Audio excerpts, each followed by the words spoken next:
Greetings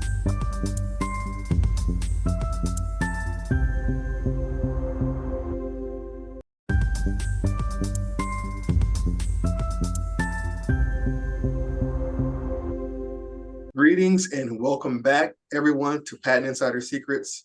I'm your host, Tariq, and we're diving into another exciting episode where we break down intellectual property strategies into their 5 core pillars. Today, I'm thrilled to introduce a pioneer in the field of genetics, artificial intelligence, and biotechnology, Dr. Fredric Abramson. Dr. Abramson has not only built groundbreaking solutions in DNA analysis to lower athletic injury risk, but has also held an impressive range of roles in business, law, and academia. Dr. Abramson, welcome to the show. Thank you very much, Tariq. We're happy to be here, happy to share thoughts. Okay, I definitely really appreciative of you being here and welcome. So I'm going to get a little bit more into your background just to share. You are one of our experts when it comes to intellectual property, and not in addition to being a visionary leader at the intersection of genetics, technology, and intellectual property law, you are the founder and CEO of Golden Thread Technology. Yes. You have pioneered the use of data analysis to help athletes reduce risk injury through personalized insights powered by artificial intelligence. And your work spans decades of innovation with a patent for a system and method for evaluating and providing nutrigenomic data, information, and advice, which revolutionizes the way that genetic data is applied to improve health outcomes. You have, this is super impressive, 5 advanced degrees, including a PhD in human genetics from the University of Michigan, a JD, a Juris Doctor in intellectual property law from American University. You have an unparalleled breadth of expertise. Your career has been shaped by roles as a biotechnology professor at Johns Hopkins University, a business technology attorney, and a consultant on the European Union's 5th framework on nutrigenomics. You have what it looks like from your courses of study and your experience that you have a unique ability to combine scientific research, AI-driven technology, and practical business solutions, earning you the reputation of an intellectual omnivore, a testament to your dynamic and multidisciplinary approach to solving complex problems both for health and business. That's, again, super impressive background. To kind of kick things off, at Patent Insider Secrets, we do focus on the 5 pillars of IP strategy, which we do that in a way to kind of teach our audience, and we break it down to an IP asset mindset, an IP asset development and fortification that's taking whatever IP assets you have identified and putting them in the proper legal tool or form to fortify the asset. And then we have IP enforcement and defense as the 3rd pillar. Once you have the asset in place, and how do you defend it or enforce your rights? We also have IP commercialization. And then the 5th pillar is grit, where we focus on long-term, long view of intellectual property. It's not an instant, but has to take some time. In our previous discussion, you talked about your experience and your background. You really think the IP asset mindset is something that's always been kind of emphasized or developed. How has that been part of your experience? Well, I think part of my introduction to the importance of IP came from my early days when I was in the music industry.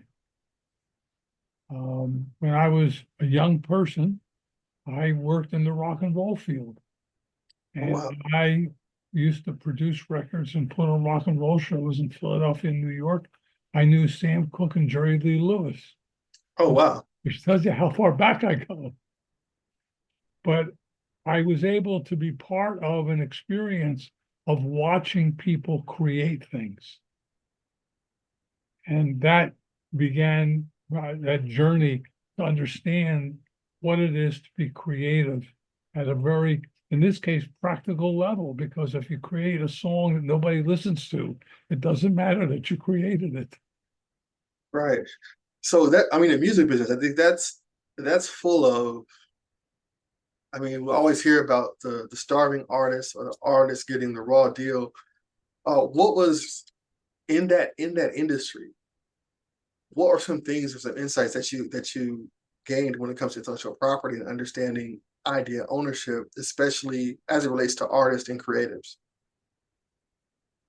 Well, it's an interesting question. I think the thing I learned, which moves a little beyond the intellectual property itself, is that when you create something that nobody cares about, it doesn't matter what intellectual property rights there are. And that if someone creates a song that nobody listens to, who cares who owns it? So it's only when you create something that other people go, wow, that's neat, that you get into the issue of who can play it, who can perform it, what happens when you make the record, how do you put it on the air? Because obviously in those days, I think it's still true, in the radio industry, when the song is played, a small amount of money had to be paid to ASCAP and to the intellectual property people as part of performing a song on the radio. So, and this is, I think this kind of gets into one of our risk areas, especially when it comes to content creation and songwriting, code, even with AI, it's a big thing about infringement, copyrights, and ownership. So, you know, I know you mentioned that it's something that you're passionate about, knowing who owns what and when, but also demand is very important. If you have something that nobody wants to listen to or nobody cares about or is not used, what kind of insights do you have on that in terms of your experience? Like what's the importance of copyrights and ownership when it comes to IP? Well, it's a great question. And a lot of my interest moved from the music side to the computer side because I started writing computer software in 1965. And so I began to observe that the creative process of writing software translated into protection. And then in the 80s and 90s, I was in the industry, and the question of who owns what becomes really critical when it comes to software. That's why I ended up going to law school later in my life, in my 40s, because what I discovered was that a lot of people were confused about who owns what. And what I realized is that if you have clarity about what ownership means and what rights transfer with that, you have the beginning of the opportunity to know what to do with what you have. Does that make sense? That makes sense. And I'll share one quick story because it relates. In 1980, obviously this is before I learned the law, my wife and I were in Manchester, New Hampshire at the Holiday Inn to give a workshop the day after Ronald Reagan won the New Hampshire primary. Okay. So that night we were in the little ballroom where he got up and said, we won the New Hampshire primary. Why am I telling that? The next day, when we went in to do the workshop, there was a canvas bag in the corner with a tape recorder and tapes in it, but no identification. And they were tapes of Ronald Reagan on the campaign trail. So I took it to the desk and they said, give it to us. I said, no, have the person contact me. But apparently they never did. It was press. So interesting question. Who owns the intellectual property rights to 4 tapes of Ronald Reagan giving extemporaneous speeches on the campaign trail? Well, clearly Ronald Reagan has rights to it, or his estate. But so does the owner of the tapes, because they're 2 independent things. Curious thing about the law. But I just thought I'd share that little story with you, because sometimes you stumble into something and it's good to know whether you have anything going with you when you stumble into it. I think I've seen something similar to that, like when there'll sometimes be like musicians or famous artists that, let's say they go to New York Fashion Week and they're photographed, and their photograph is in a newspaper or magazine, and it's a famous photograph. I think I read something where it was a rapper, he was photographed, and then he got sued because he put that image on a t-shirt, it sold the t-shirt, but the photographer sued him because but he owned the rights to the image. how, as a creative or idea author, how do you protect against these types of things? How is it possible that your image and likeness can be used by somebody? From a practical point of view, given the world today, particularly with the internet and the ability to create things, to make a copy of things, and of course with AI, we have people creating things that never existed before. There's no way to stop somebody from using your image or what you do somewhere else. The key element is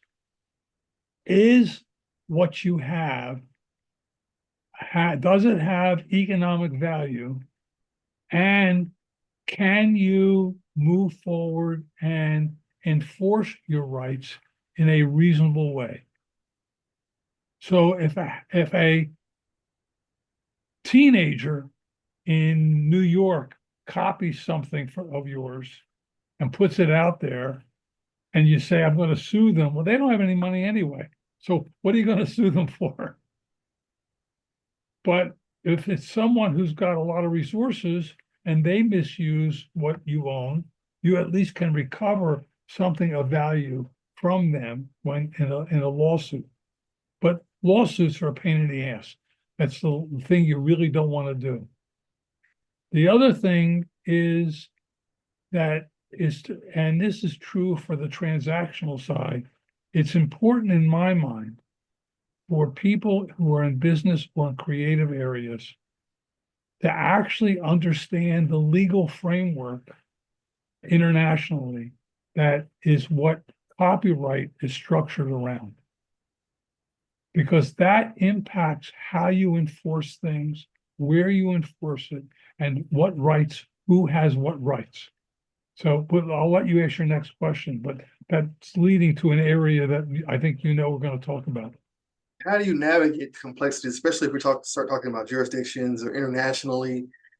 It seems like ownership issues can be very tricky, especially when it comes to international laws, especially when there's conflicts. And you said, lawsuits can be a pain. Do you have any instances? I know we talked before about something that happened in Germany or a courtroom. Yeah. How have you navigated this successfully? Well, let me share the story, and then I'll give a couple of easy things that people can remember. Okay. If you know the rule, keep it simple, right? Right. But in the late 80s, I was being an expert witness in a copyright infringement case being heard in Chicago. Now, in the United States, all copyright cases must be heard in a U.S. federal court. State courts have no jurisdiction over copyright. Okay. The second thing to know about U.S. law is that there's a ticket of admission to get into the court. And the ticket is a registration in the U.S. Copyright Office. Now, the fact is, the registration is a step beyond the existence of copyright.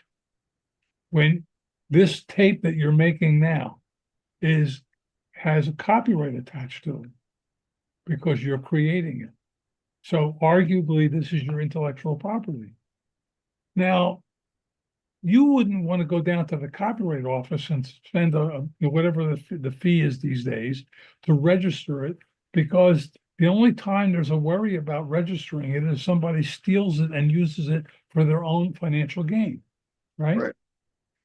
Then if someone does that, you can go to the Copyright Office and say, I'm filing for a copyright application.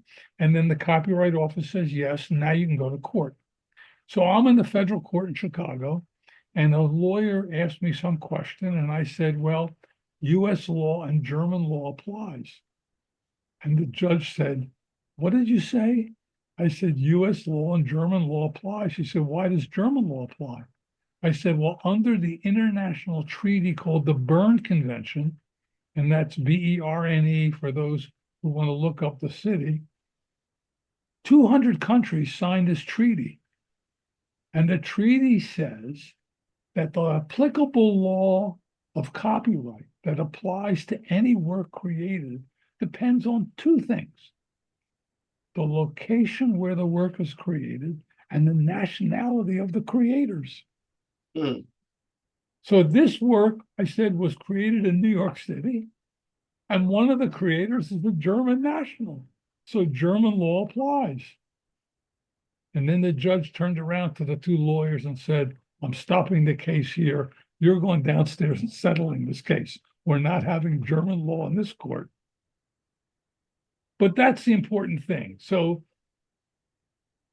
when you create something and you're in another country or someone where you're working with as a national of that country, you have to learn that country's law too. Now, why does it make a difference? Here's a good example. The law of France has certain protections for creative people. One of them is that your name has to be associated with the work all the time. You can't be anonymous unless you choose to be.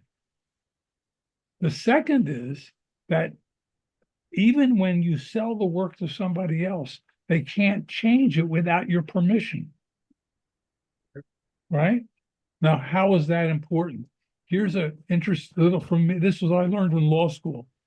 Have you heard of the artist named Bernard Buffet, from a French artist from the 50s? No. If people look him up in Google, it's Buffet. It's his last name. Very stylistic. He had children with big eyes and so on. But here's the story. He died, and a French couple bought his refrigerator, and he had painted his refrigerator. Now, in the old days, the refrigerators had handles on them that you had to pull down, and kids would crawl inside and they would close the refrigerator door and they'd suffocate. So the owners of the refrigerator took the door off so kids wouldn't crawl in and and be suffocated. The French government sued them and said, you mutilated his work. You have to put the door back on. That's an example. Yeah, this is some of his work here. Oh yeah, look at that. Yeah. Fascinating artist, very stylized. So you can only imagine what he painted his refrigerator. Right, I can imagine. Find that. But that's the key. The other key element and this is true in US law. And again, I try to keep it relatively understandable. In the US statute, the phrase they use, Congress wrote, is a work made for hire is owned by the hiring party. Now, if I say that to you, that you probably think, well, if I paid you to do this thing, then I own it, right? No, not quite. What they were referring to was if you're a W-2 employee and the work that you create as part of your employment, the employer owns it. But if the person's a contractor, they own it. What does that mean in the world of the internet and new websites and so on? If Right. I hire you to do my website, in my agreement, it could be on a napkin. It has to say, I, Tariq Najula, assign my rights and copyright to Fredric Abramson for the work he's paying me for. This is a work for hire agreement? That's a work for hire. But the fact that someone paid you doesn't mean you own it.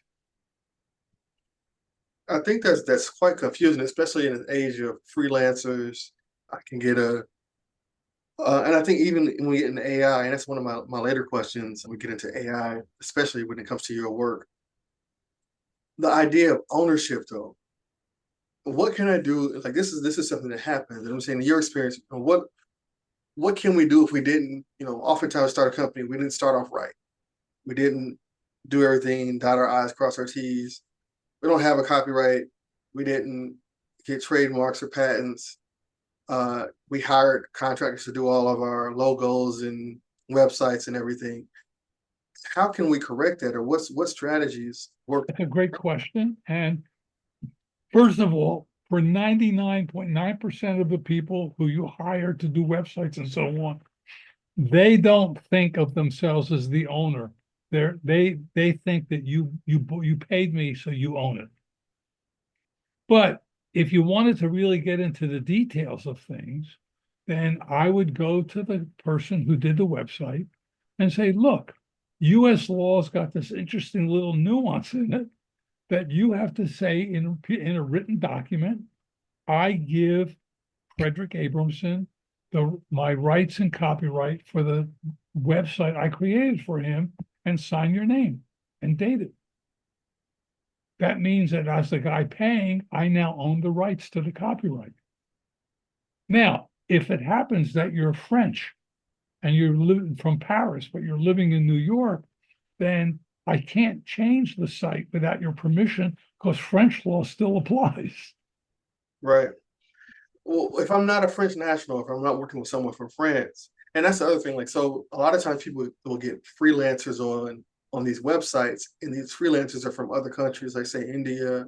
I had a guy, I did a project one time, I had a guy from the Philippines and from the India and from the Ukraine all work on it. So yeah, I did have a work for hire, but most people, you feel like if you pay through this website, then it's mine, right? yes, but legally it's not. So, but in the world, everything is so informal on the internet these days that people don't do it. But really, if someone came, if I hired you and you came up with this amazingly creative design, a knock your socks off, one in a lifetime design, I don't want someone else copying that and using the same design. So I'd want you to give me the rights, assign me the rights to the copyright.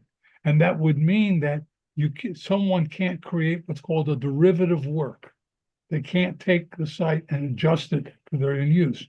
But in a world where people are informal about stuff, the specifics of copyright ownership aren't going to rise up to the level of monetization or value unless something really important is created.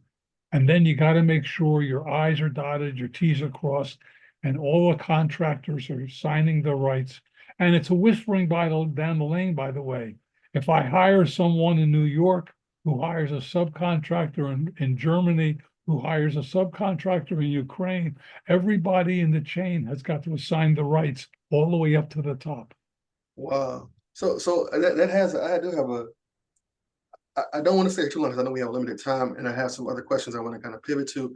But for this copyright issue, so it's something that comes up, especially in this age of content creation. Everybody's a content creator. Everybody's filming TikToks and Instagrams and X Spaces and videos, podcasts like we're doing right now. In that space, if I want to secure myself, I know people say, well, can I just file a copyright for my films or my content? And then can I join one of these Creative Commons or something like that? What is something that I can do if I don't want to, if I want to keep my expenses low, but I also want to make sure that I have some maintenance of copyrights? The questions that I often get when I talk about content creation is about rights-free images or rights-free music, or repurposing that content without getting a takedown from YouTube. Now, I know this is I'm trying to put all this into one question, but as a content creator, which is a lot of the entrepreneurs today are content creators, what would you tell them to do if they don't want to get overwhelmed by this and end up paying a whole lot to lawyers or law firms? What are some simple, smart strategies they can use to keep themselves fundamentally protected? It's a great question. And because the way the modern world of the internet and technology is moving, there's a lot of informality involved. But the real key in copyright is the economic value of what you create. Now, I've been taking some notes while we talk. Legally, my notes are copyrighted because I wrote them, right? But is anybody going to pay for these? No, nobody would care. So in most cases, the issue doesn't arise because there's not enough economic value in the work created for someone else to get worried about who owns what. So basically, we've accepted the informality of the system, and that the copyright law is really being used to protect the economic value of works that are known to have value, like a work of art, like a book, like a song.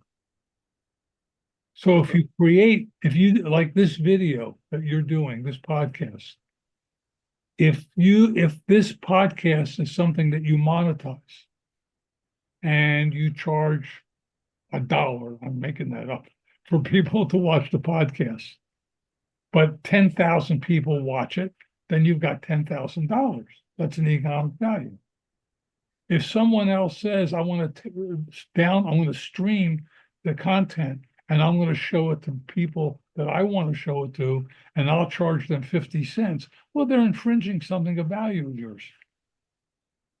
So you'd have to decide, do I want to file the copyright application to get a copyright registration in the Copyright Office? Because if I do, then I can go to court and tell the guy, you owe me money. Right. Have I answered your question reasonably? Yeah, no, you definitely did. I think I want to shift gears a little bit, because I think what you're doing in your work, I mean, I want to make sure we hit AI. I want to also get into genetics a little bit. Your work today is focused on using genetic data to lower injury risk for athletes through your company, Golden Thread Technology. Right. Can you tell us more about how you got into that, and then what role intellectual property plays in protecting that innovation? That's a great question. I got into this because of my teaching at Johns Hopkins University in the biotechnology master's program, where I taught the business courses, not the science courses. So I taught the economics of biotechnology, which is one of the things intellectual property touches on. Managerial finance, which also touches on IP. Ethical, legal, regulatory issues and biotech also touches on IP. So I would be teaching these courses, and my students in the late 90s said, we finished the Human Genome Project. And I said, well, now it's time to bring genetics out of the darkness of disease into everyday life, because people want to make life better. They don't want to worry about avoiding what they're going to die from in 10 years.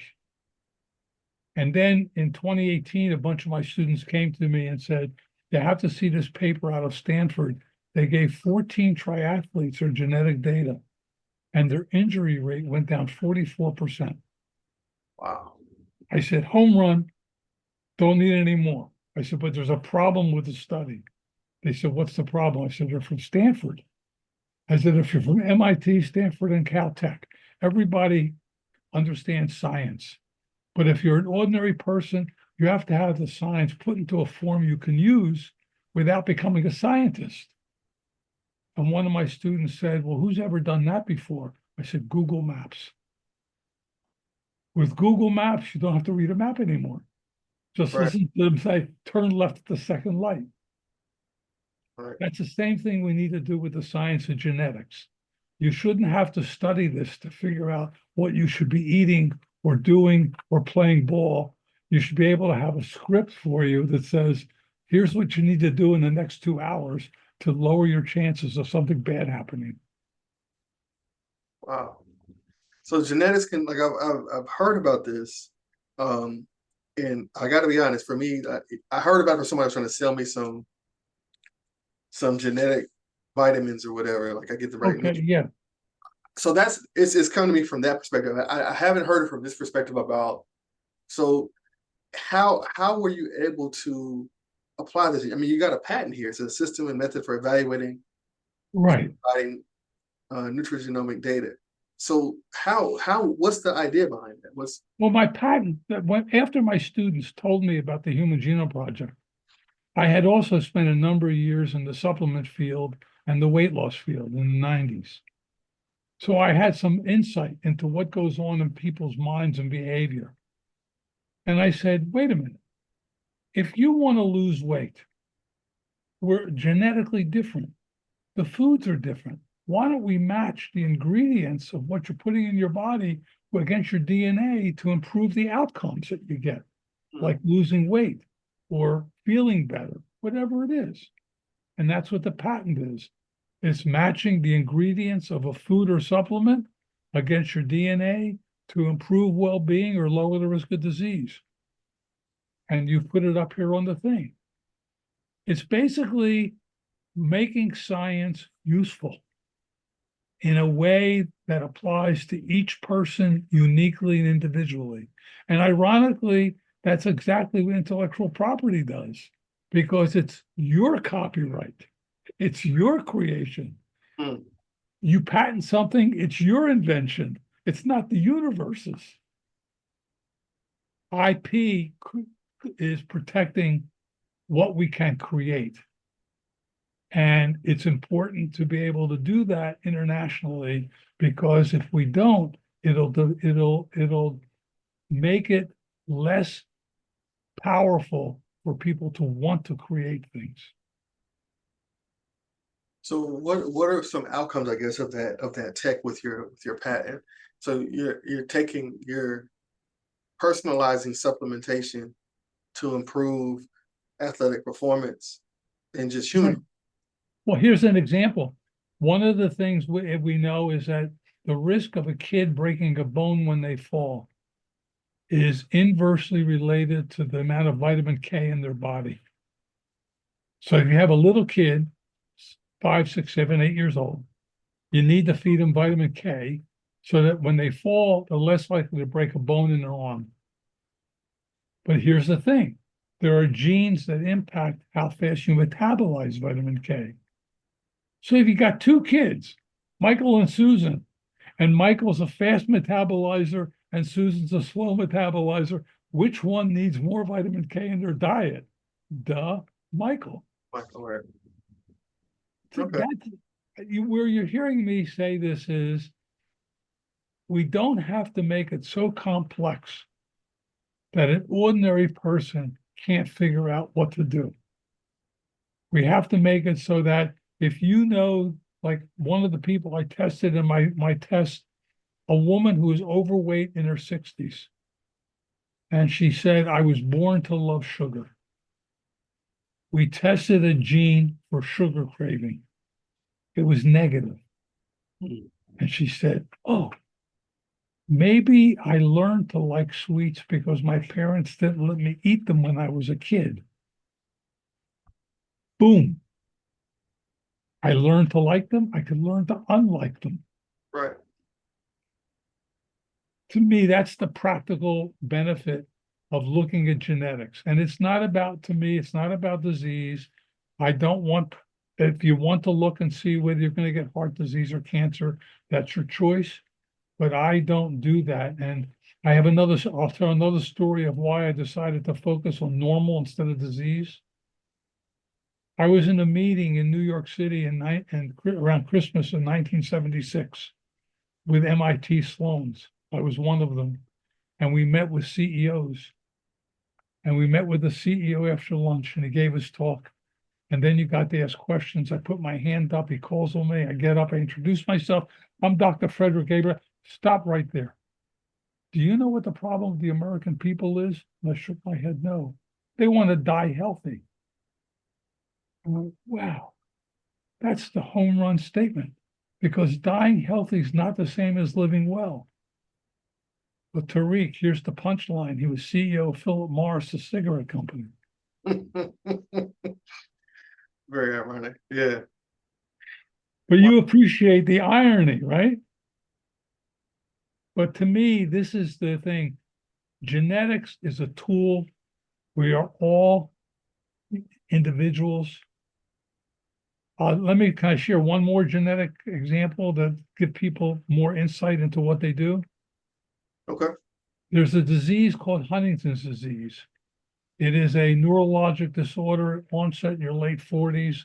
Once it starts, you're out of the game pretty quickly. It is a single gene disorder, one copy, autosomal dominance, what's called. Woody Guthrie, by the way, the folk singer, had Huntington's. Well, in classic genetics, if you and I were identical twins, and you're diagnosed on Thursday as Huntington's, I'd be diagnosed on Friday because we're identical, right? Right. But my ex-wife Ruth, who's also a human geneticist, is an expert on Huntington's and worked on identical twins and discovered the age of onset for Huntington's disease in identical twins could vary up to 8 years. Wow. Well, what's going on? It isn't the gene, it's the environment they're in. That means that we are not simply passengers on the game of life, on the ship of life. We can make decisions to make our life better.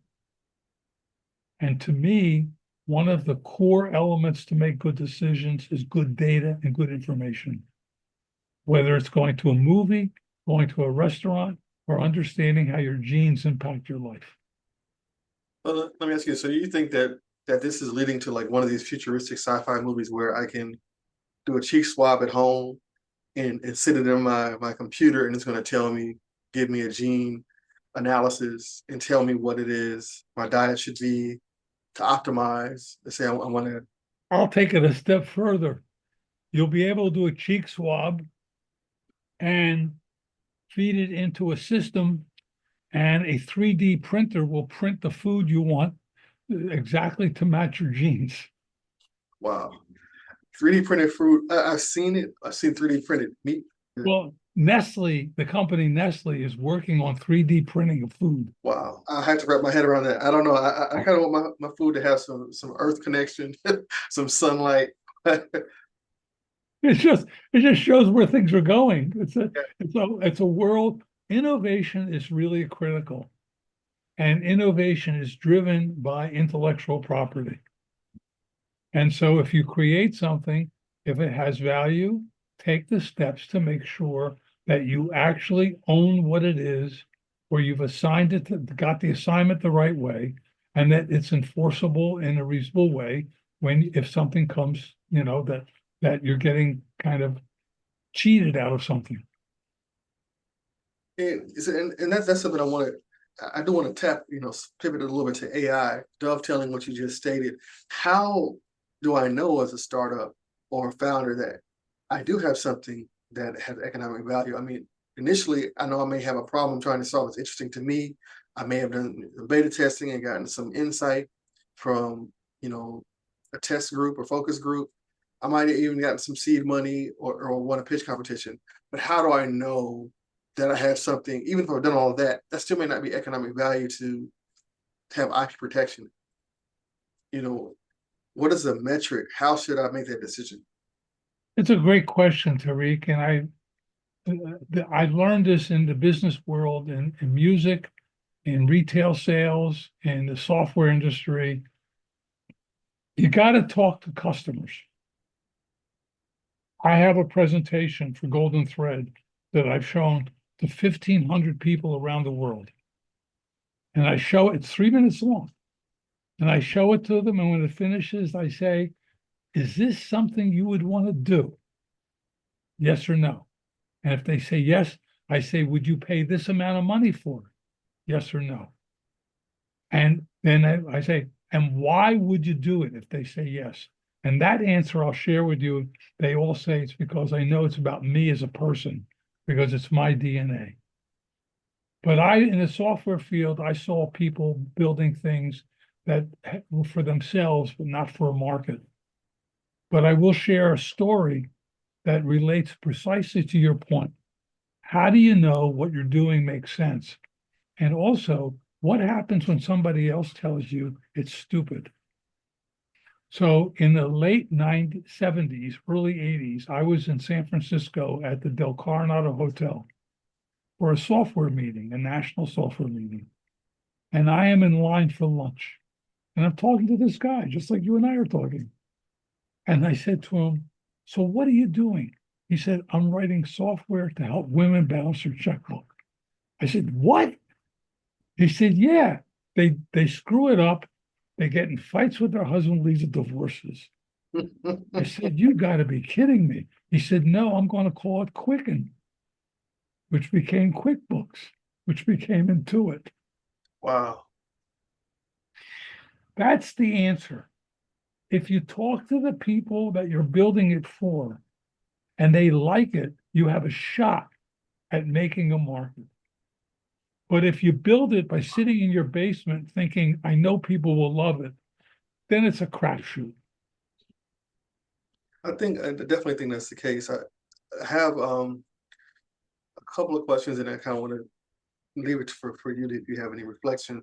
So one thing, I mean, your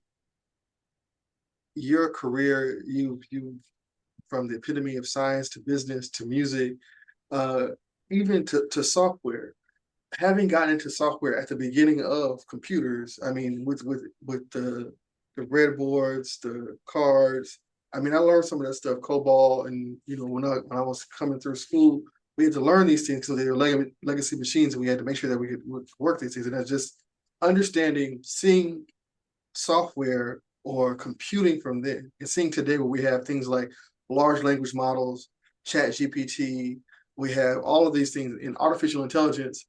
Uh, how do you look at that, and how do you see that as a intellectual property? Because I'm seeing, we're seeing lawsuits with the New York Times and other. They're saying that you're just taking public domain stuff and plagiarizing it, which is what the argument is. But also, you're seeing very powerful creations based on these large language models. How do you see AI today in its impact on the future?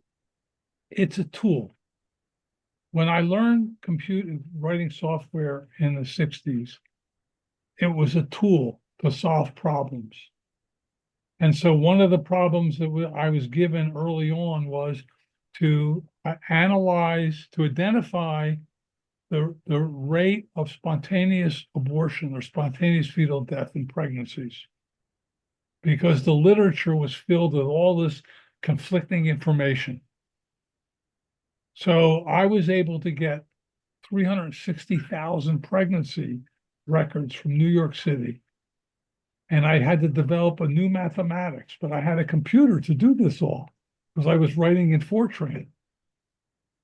And then the number that came out was closer to 75%. It's not the number, it's the fact that I was able to use the technology to look at a population size that was so big that before a computer, you couldn't do it.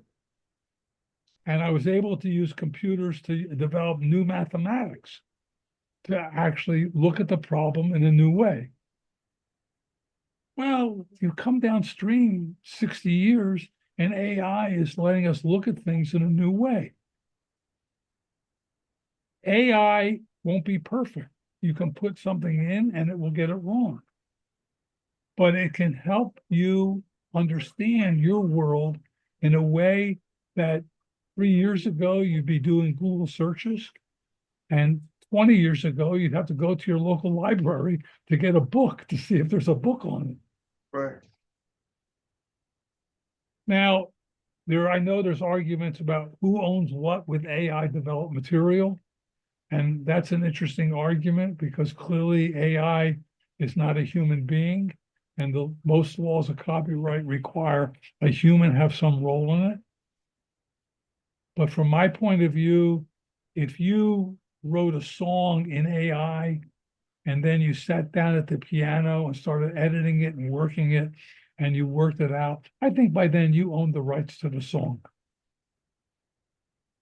I can see it opening a lot of different panacea when it comes to IP. I mean, they're creating voices, mimicking voices of other, singers or rappers or performers, creating music in their style, videos that are mimicking film of, it opens a lot of interesting infringement conversations, as well as just Yeah.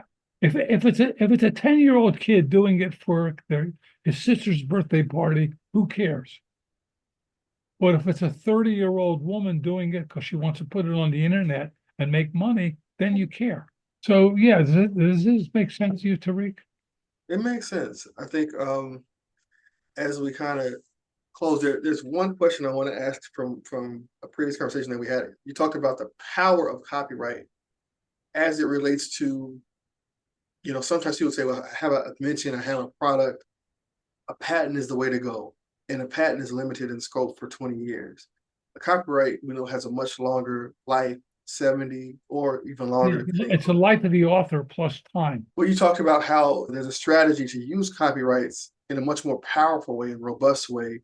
That's something that's not talked about, I guess, or not the strategy that's sold to us in the IP field today. Why do what are your thoughts on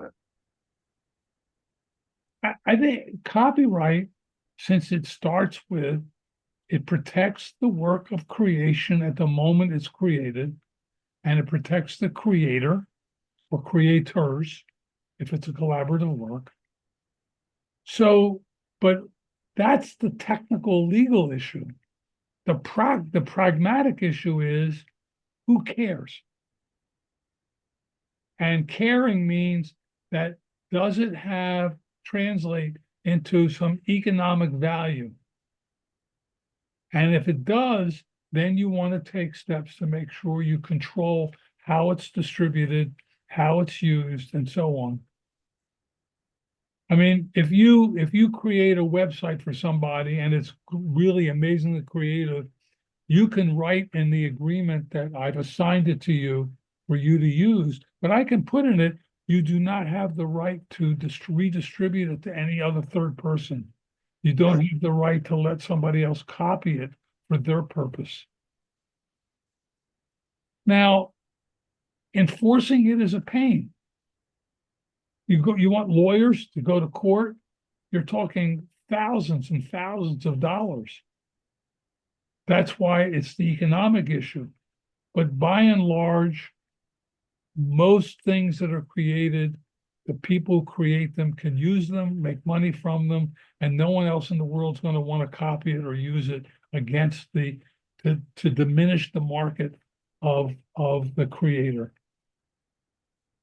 All right, I agree. I think, Dr. Abramson, it's been an absolute pleasure having you on the show today. Your insights about copyright law, idea ownership, and really what I take away is the economic value. I think this is something that gets left out of the IP conversation a lot. A lot of times it's driven by sales. You need a trademark, you need a patent, you need a copyright, that's never been part of our business. We always try to tell people, if you need it, I'll do a patent search in a minute, but I'm not going to say that you need a patent unless the search reveals that. Or, right. If you're a startup and I'm advising you through TEDCO, one of these other startup grind, or one of these other accelerator programs, it's based on where you are. If you don't have a product, you have an idea, you might want to minimize investment in any IP. You want to make sure you have something. But do a focus group, talk to customers, get some feedback. After you've done that, so I think you've touched on a core element. It really boils down to the economics. And a really example of that is the issue of trademark, which you mentioned. Trademark protects the image, the brand. But if your brand doesn't have any value, what difference does it make if somebody else uses the brand for themselves in some other way? Right. So I would open up to this to see, again, I could talk to you in your stories, especially being an IP geek like myself, really enjoy your insights and connectivity. I think one thing I always get into IP, really understanding it from music, because in hip hop music, there's this sampling where you're taking, and I have aunts and uncles and relatives that have been in the music field, prominent in the 60s and 70s, and so they're still making a living, some of them, because they produced this music and it's being reused in hip hop and resampled. So I always, when you talked about music, and that always comes to my mind.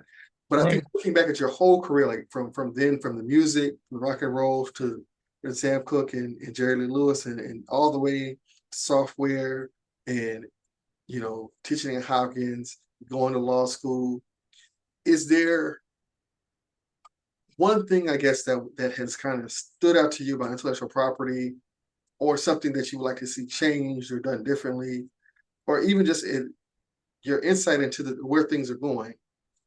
Looking back at it, because it seems like it's a connectivity from all of it, kind of a common thread. Well, it's an interesting question, and the lesson I've learned is that IP law, like other areas of law, constantly will evolve as the world and the technology evolves. But the core will always remain the same. We want to protect creative work that has value. Patents are a certain level of creativity in which it's a thing that can be touched and felt and used. Copyright is creative out of the brain and usually in artistic form. Trademark is creativity in creating an image for someone so that it's easy for them to recognize the Nike swoosh. Everyone knows if they see a shoe with that swoosh on it, that it's made by Nike. Right. So the law will evolve. It will make mistakes. It will not please everyone. And when you mention things like artificial intelligence, I don't know that I have any special insight into where it's going to go, but clearly the courts around the world and the legislatures will have to make decisions about where they want that boundary to be of what's protectable and what's not. I think that insight is very, very potent, especially for startups, founders, content creators, those today who are looking at a theme, I think, that really wraps it up nicely. And I know we're just scratching the surface of what's possible, especially when it comes to AI and machine learning, and even with the genetic data that you're dealing with. We're just scratching the surface of what's possible. I want to say that Dr. Abramson, it was an absolute pleasure having you on the show today. Your insights, again, into copyright law, into ownership, and even genetics and AI is invaluable. I wanted to ask, where can our listeners learn more about your work and connect with you? Well, one easy one, I'm on LinkedIn. And if they type my name as it's seen on the screen here with Fredric without an E and without a K, I'll be the only one that shows up. They can also, if they want, send me an email to my email address, F as in Frederick, D as in David, Abramson, at golden thread, the stuff you sew with, tech.com. And, I'll respond. I'd like to acknowledge email that comes that's not spam. Yeah, definitely. If they were interested in Golden Thread technology, how can they reach you there? Well, they could send me an email. We're working to get the website redesigned so we could launch our basic prototype and minimum viable product, because we want to start getting it out to the world to let people interact with it. That's another lesson, by the way, from the music business. It doesn't matter what you do in the studio.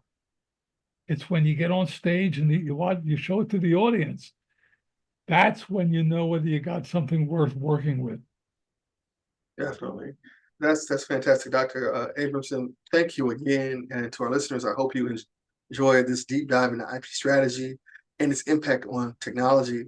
Until next time, keep thinking about how to protect your ideas, because your IP can be your most valuable asset, especially if it provides economic value.